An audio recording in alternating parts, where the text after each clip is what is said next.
What's going on, YouTube? Back giving another reaction. Today we got Isiah Thomas responds to Michael Jordan's comments on The Last Dance. Get up. The last Michael Jordan reaction will be at the end of the video. Stay tuned for that. We're on the road to 5,000 subscribers. Make sure you like the video, comment, subscribe. Tell me which one we should react to next. Turn on post notifications. Follow me on Instagram at LilUmpOfficial. Link in the description, man.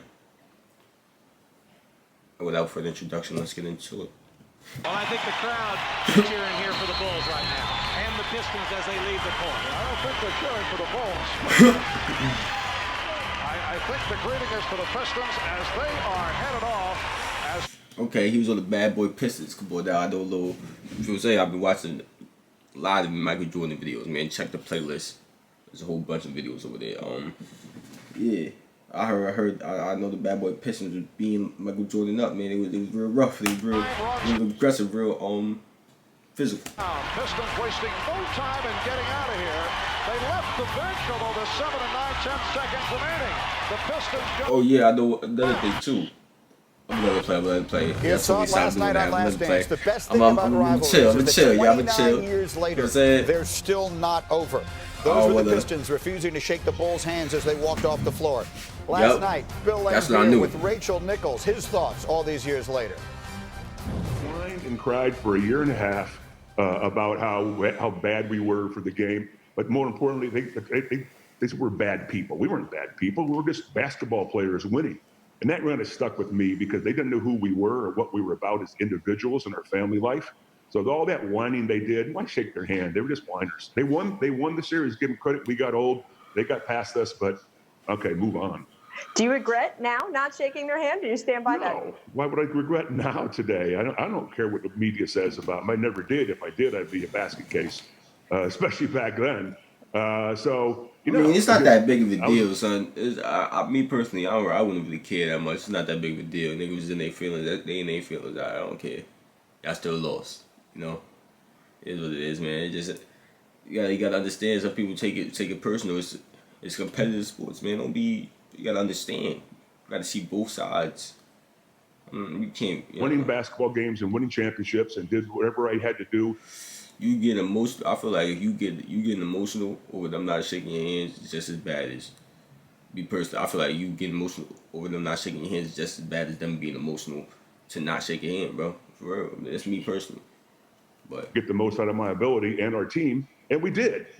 At the end of the day, we're called world champions. So that's an interview Bill Laimbeer did with Rachel Nichols. It'll air in its entirety on The Jump today.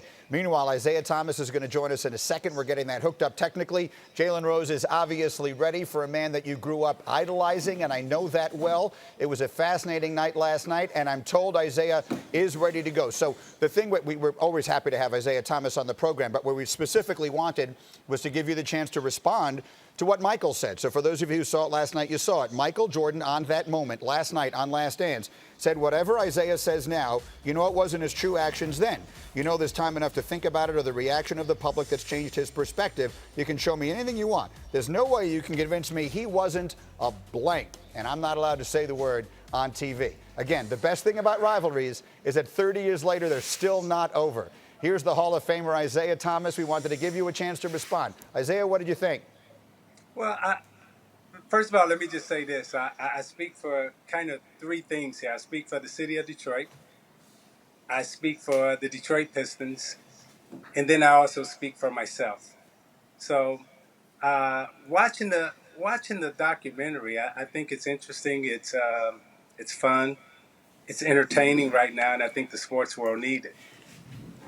In terms of how we felt at that particular time as champions, we were coming down, Michael Jordan was coming up. And in coming up, you have certain emotions. And in coming down as champions, you have certain emotions.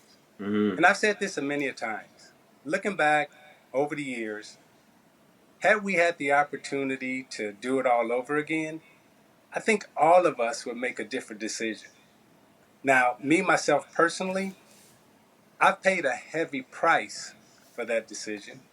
And in paying that price, you know, I understand that this is the sports world and everything else, but at the same time, looking back over it in terms of how we felt at that particular time, our emotional state, and how we exited the floor, we actually gave the world the opportunity to look at us in a way that we never really tried to position ourselves in or project ourselves in that way.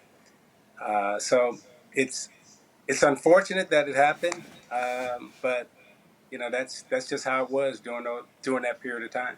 Zeke, I'm going to turn you over to Jalen in a second, but I wanted to ask just one more thing because it was always Like he said, man, emotions was running high. That's what I'm my saying. perception, as one who covered the league at that time, that your team, your group, thrived on the image of being the bad boys. That there were some athletes who love that disrespect and love to be hated by the fans, and it motivates them. How would you describe the way you felt then and feel now about having been the bad boys? You know, it's just interesting looking back over that era, Greeny, because you know when I came into the league, and I really have to contextualize this for everyone watching, because when I came into the league, the Philadelphia 76ers and Dr. J were the champions. And then Boston became the champions. And during the period of the 80s, it was Philadelphia, Boston, LA, and Detroit. Those were the four champions. And, you know, when we talk about, you know, only Boston and LA, that's not accurate. There was the 76ers, there was Boston, there was LA, and then there was Detroit. And at that particular time, we had a chance to do something that none of those franchises had ever done. We had a chance to three-peat. And we were going for all three-peat in 91. And really it could have been our four-peat because in 88, we you know, technically we could have won that game too. But, you know, we didn't. So going for that three-peat, for us emotionally, it was, you know, it was draining, but it was also disappointing at that time to lose. And I remember when we played Boston and, you know, when Boston exited the floor, and I remember, you know, going back in our locker room and we're celebrating and everything else. And, you know, for us, it was okay when Boston exited. It was okay when Larry Bird exited. We never looked back and said, oh, they were poor sports, they were bad champions. We were actually grateful of the lessons that they had taught us along the way in terms of how to win, how to become a good team, how to be a solid franchise, how to have rules, how to have regulations, how to be disciplined enough to go out and to compete every single night to earn and win a championship. That's what the Boston Celtics taught us. That's what the Los Angeles Lakers taught us. That's what we learned from Philadelphia. So the moment in time that we're talking about here, we've never asked for an apology from the Boston Celtics. And I don't believe the Boston Celtics ever asked for an apology from the Los Angeles Lakers. I don't believe. And that's how it ends. You gotta end it randomly. I can't believe these people, man, just ending the stuff randomly, man. That's Isiah Thomas's take on how they portrayed the bad boys in the last dance. I guess he feels like they should have just took that and in stride. I guess that's the only terminology I can come up with right now, man. And use that to propel him and praise him for helping them learn how to win. I guess, you know, because he said that Larry Bird and the Celtics, they did that to them. The Lakers did that to the Pistons as well. You know, but yeah, man, if you enjoyed this Michael Jordan reaction, make sure you click on the last Michael Jordan reaction. Tell me what you think about this. We're on the road to 5,000 subscribers. Make sure you like the video, comment, subscribe. Tell me which one you should react to next. Turn on post notifications. Follow me on Instagram at LouUncleOfficial. Link in the description, man. And I'm out of here.